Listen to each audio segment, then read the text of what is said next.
Hey everybody, Matty Ice here, and in today's video I'm going to be covering the 2023 Solstice event in Destiny 2, and if you have done this event before, things are a little bit different than they were in previous years, and if you're new to this event, I'm going to showcase all the tips and tricks that I found out and the best way you can farm some of these materials that you need. Now in order to start this out, you got to go visit Grandma in the tower, get the event card, and then you have to go do a bonfire bash. The main thing you need to know about this bonfire bash is you want to have at least one piece of the Solstice gear equipped. Ideally you want to have all 5 pieces, so my recommendation is just to hot swap at the end, and that works out just fine. So just go ahead and queue up the tower and launch that event, and once you load into the EAZ, not EDZ, you're going to notice that you won't be able to pull out your Sparrow like you used to be able to do in previous versions of this. So just rush to the end, kill that Taken Blight, and the event actually gets started. Once this starts, you actually are on a timer until the boss spawns, and the objective is to just dunk as many igniters as you can into the bonfire. Now, unlike previous seasons, I try to do this on Titan to cheese it. You used to be able to cheese it and get multiple kind of balls to recognize if you did the slide melee, so that's what I'm testing out here. They've patched that. They pretty much took away your melee ability while you have the ignition thing in your hand, but there are a few other glitches and exploits that you can do. I would go see Cheese Forever for that kind of stuff. But as far as this event goes, you're pretty much just killing ads, and you want to do this as a group for a number of reasons. There's 3 balls that drop whenever you kill one of these ignition carriers, and they have a pretty short timer on them, so unless you're in a position where you can just throw all 3 quickly into the bonfire, ideally you want to go as a 3 stack, so each of you just picks up one, and you each throw one at the bonfire. So you can see there, I was trying to test slide, and that wasn't working. And my teammates didn't do anything, of course, and they just didn't stack. So again, as I said, you want to run around, kill all the ads. There's an indication of where you need to go. The max stack that you can put into the bonfire is 30, and at every set of 10, taken enemies are going to spawn they have to go kill, so it kind of slows you down. It's not too big of a problem. You're likely not going to get to 30. You don't really need to get to 30, especially if you're doing it with randos. If you're doing it with a team, you can get there. But all that does is help convert your leaves into ash.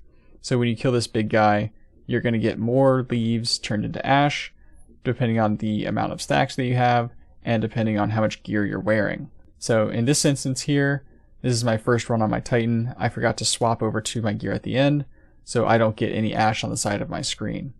So make sure you have at least one piece of gear. I recommend the class item, and then remember to hot swap your other armor pieces at the very end. Now, even if you don't have gear equipped, you do still get drops to occur. You just won't get as many.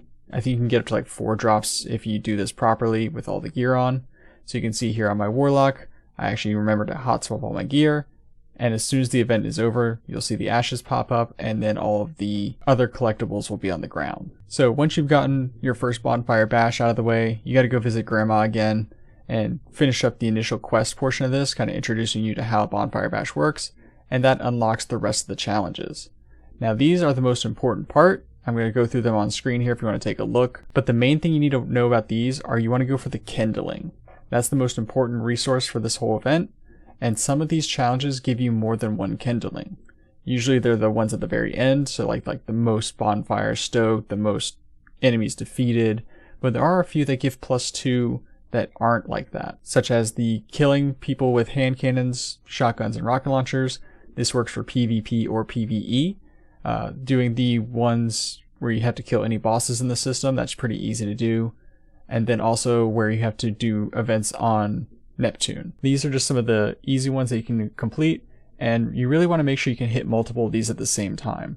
So since it's double Crucible rep this week, I went to the Crucible, did my 10 matches there to complete that one, got me 1 kindling. I used a hand cannon and a shotgun. Again, that gives me more kindling. I used super ability kills. That gives more kindling. So you just want to try and make sure you can stack as many of these as possible, just so you don't have to worry about having to do each of these individually. Now, what you do with this kindling is you put it into the armor, and it's going to help you increase the stat potential of these. And once you get all the kindling in it, so it's essentially 6 per armor piece, and then you have to put ashes into it as well. It's around a 120 ash, I believe. You're going to be able to actually choose a very specific stat, and it's going to help you increase your stat distributions or just fill out any missing holes that you might have. So for me, I plan on doing this on my main character, and then going over to my primary alt, which is my Hunter, and my secondary alt, which is my Titan. The nice thing is you do get a boost to how quickly these challenges complete after you've done them on one character. At least that's been the case in previous seasons, and I expect that to be the case in this season as well. So again, my recommendation here, just hit these as quickly as possible. For the events on Neptune, you probably just want to run 3 Hypernet currents and then a lost sector.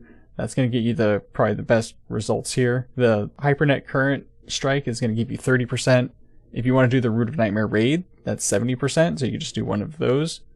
But if you don't have a group to do that with, 3 quick Hypernet currents and a lost sector will get you there. For the bosses, I plan on doing Dares of Eternity and just trying to stack all those together. At the moment that I'm recording this audio, I'm a little halfway through the event, and it's going pretty smoothly, so just remember to double stack those as much as you can. Now, as far as farming the leaves, I wouldn't prioritize that as much. I would focus on getting all your kindling done first, and then worry about doing the leaves and the ashes. But as part of getting your kindling, I know you have to do the bonfire bash.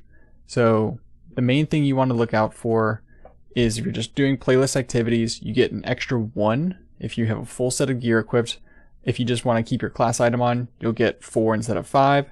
That's fine. It's just going to take you a slight bit longer to do it. If you want to do the most optimal thing and you have friends to play with, there is a new checkpoint farm similar to last year with the Witch Queen campaign. The first mission in the Lightfall campaign, where you have to watch Osiris go through his little drop pod and you're on the ship, you can actually save that final checkpoint, and then you can reload that checkpoint with friends and do that final mission. You get 14 for a full set of armor equipped. So if you want the most optimal way, that's probably the best way to farm the leaves, and then obviously do bonfire bash, dunk as many igniters as you can, and then that's your ashes done. But as I said before, I wouldn't prioritize doing the leaves and ash as much. That's going to kind of come passively and naturally as you just do other things in the game. Focus on getting all those other challenges done first. But that is pretty much it for the event here. It's nothing too special. It's just a great way to farm amazing gear. Just remember that when you do get that final stat distribution in there where you get to pick which one gets the plus 20, make sure you have your plus 10 ghost mod in as well. That's going to allow you to designate where your 2 stats go. So if you're struggling to get your stat distribution the way you like it, make sure you combine both of those, because remember, there's going to be essentially a 50-50 split in the stat distribution between the top 3 stats and the bottom 3 stats. So if you're struggling to get both resilience and recovery, you might want to focus your plus 20 on resilience and your plus 10 on recovery, or the other way around, and then just kind of hope for the stats to fall in their discipline or strength or whatever you're going for in the bottom section. That's going to be my strategy for this one. I need a better helmet personally, so I'm going to be doing 20 recovery, 10 resilience, and then just hoping that I get around 25-30 in my discipline slot. If you're a hunter and you really want all those top 3, I recommend just doing the best you can to do 20 mobility, 10 resilience, and then on another piece, maybe do 20 recovery and 10 resilience. So just kind of mix and match your pieces there. But best of luck out there, Guardians. And as always, if you give this video a like and if you can subscribe to the channel, I would greatly appreciate it. Thank you all so much for watching, and I will see you in the next one.